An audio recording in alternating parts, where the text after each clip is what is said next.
want to share a very important lesson with you today. It is a lesson that I think everyone should learn from it. Proverbs chapter 6, verse 6 to 11. Go to the end, you sluggard. Consider its ways and be wise.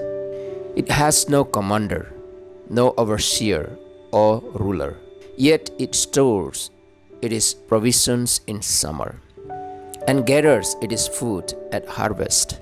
How long will you lie there, you sluggard? When will you get up from your sleep? A little sleep, a little slumber, a little folding of the hands to rest. And poverty will come on you like a thief, and a scarcity like an unarmed man. Here, I want us to learn 4 lessons from the ants. Ants have no commander or boss. Ants don't need a commander or boss to tell them to get started. Ants are very faithful and hardworking, and no need outsider accountability to keep them right and doing the right things. Meaning, if we want to apply ourselves to this in our real life, we must be honest ourselves. When there is no one to tell us what is right and wrong, we must faithful and honest in work. Be proactive and industrious. Ants plant ahead.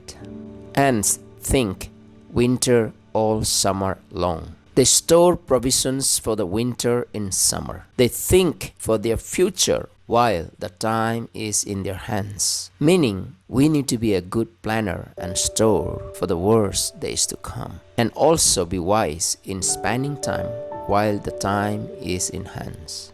And stay positive always. Ants remind themselves that winter does not last long. They know that the winter will be soon out.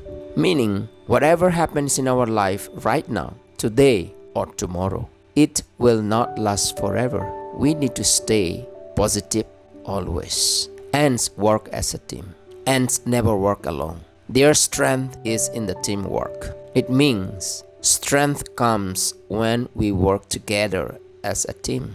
Alone, we can do so little. Together, we can do so much. Thank you so much for watching.